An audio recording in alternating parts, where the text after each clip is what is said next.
Hola, hola et bienvenue sur El Tarot de Malou.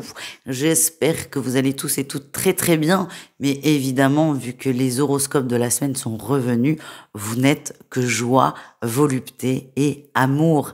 Donc dans cette vidéo, on va regarder votre signe, on va regarder votre horoscope de la semaine, à savoir du 21 au 27 octobre 2024.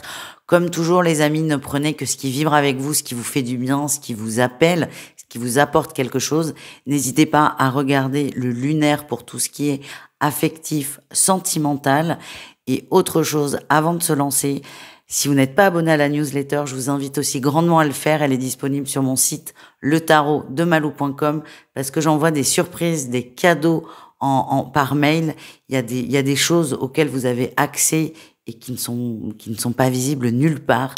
Donc n'hésitez pas à vous abonner les amis. Je vous laisse tout de suite avec votre signe. Je vous souhaite avant tout, avant d'avoir tiré, avant de savoir, je vous souhaite à tous et à toutes une excellente semaine et je vous dis à tout vite.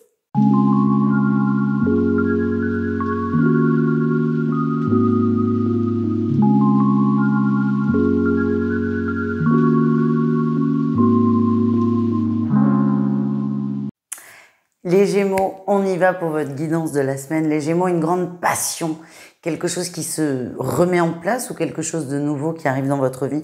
En tout cas, on rallume la flamme. Il y a quelque chose qui vous anime, c'est très intense, c'est très fort.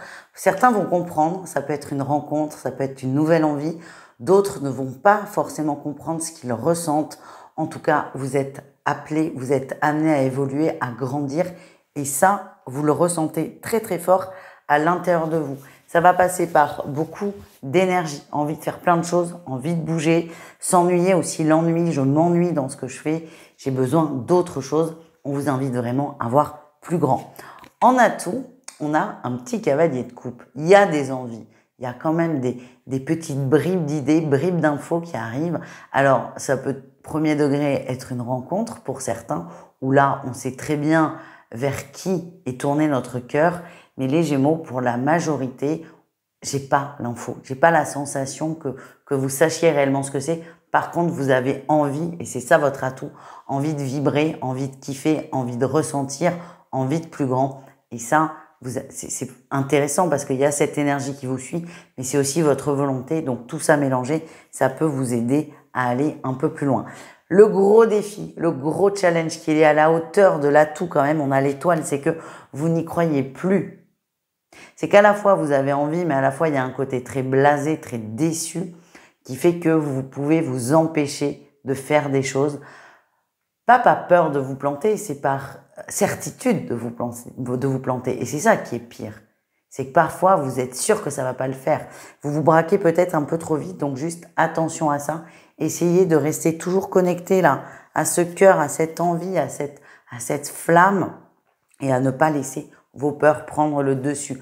Votre réussite, c'est je fonce, je fonce. Donc non, vous n'allez pas vous laisser happer par vos peurs, vous arrêtez. Peut-être qu'elles vont vous ralentir à un moment et ça serait complètement normal. Mais la réussite, c'est j'y vais, je fonce. Je fonce vers quoi? Vers mon envie, tout simplement. Et les Gémeaux, ça va vous faire énormément de bien.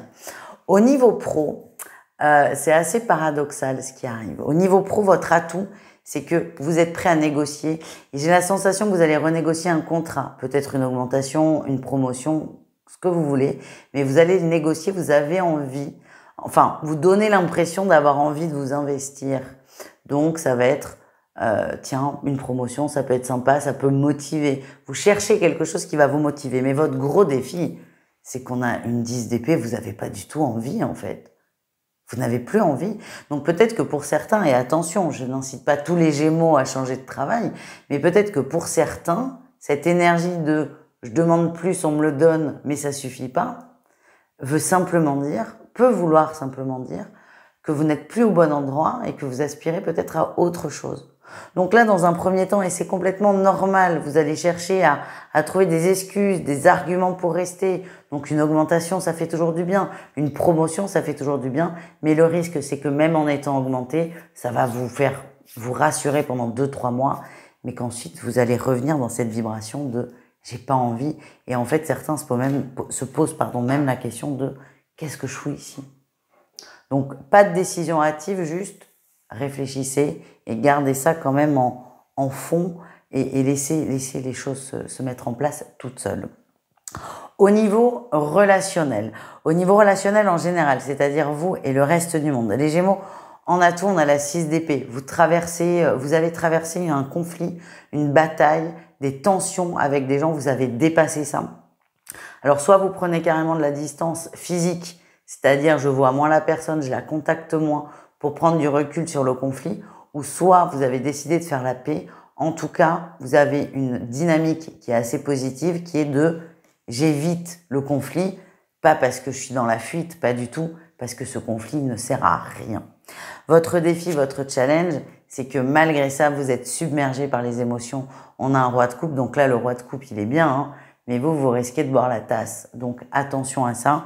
Et vous avez le droit d'exprimer les choses. Même si vous voulez éviter le conflit, vous pouvez exprimer que vous êtes peiné par rapport à une situation, par rapport à une personne, directement ou indirectement. Vous faites comme vous le sentez, mais attention à pas être submergé par des émotions qui vont vous faire de la peine finalement. On continue, on termine avec le sentimental, 3 cas de figure, triangulaire, couple et célibataire. Et on y va avec les triangulaires. On vous demande d'être attentif cette semaine, les triangulaires. Il y a des belles surprises, il y a beaucoup de synchronicité. Alors les surprises, je suis désolée, elles viennent plutôt de vos guides que de votre autre. Donc je sais, vous auriez aimé avoir le resto, la nuit d'hôtel et le gros bouquet de fleurs. Je le sens pas comme ça. Par contre, vos guides vont beaucoup vous aider, vont semer beaucoup de graines, beaucoup de signes. Soyez attentifs. Ces signes vont répondre à toutes vos interrogations. Les couples, on a le retour et on a les ressentis. On se reconnecte à l'autre, on se retrouve aussi. Hein. C'est une semaine qui est très positive au niveau du cœur. On ressent des choses, on ressent de nouvelles choses. Alors, c'est peut-être des choses qui se sont estompées avec le temps ou qui sont carrément parties pour certains. En tout cas, ça revient, on en parle, on l'exprime aussi. Et ça, le fait d'exprimer, on va rentrer dans un cercle vertueux. Ça va nourrir la relation de façon très positive et ça va faire beaucoup de bien à l'un, à l'autre et aussi au couple. On termine avec les célibataires. J'ai eu 3 cartes, le repos, le consultant et la guérison. Les célibataires, vous décidez de prendre de la distance par rapport aux rencontres. Vous avez besoin d'être tranquille, de prendre le temps pour vous. Vous décidez de vous occuper de vous et c'est plus simple quand on est tout seul que quand on a un mec ou une nana qui nous écrit H24 ou que sais-je. Là, les Gémeaux, vous décidez consciemment de vous centrer sur vous pour travailler votre guérison. C'est un choix, ça n'est pas subi, c'est un choix et j'insiste là-dessus. Voilà les amis, je vous souhaite une excellente semaine, je vous dis à tout vite et prenez soin de vous. Ciao!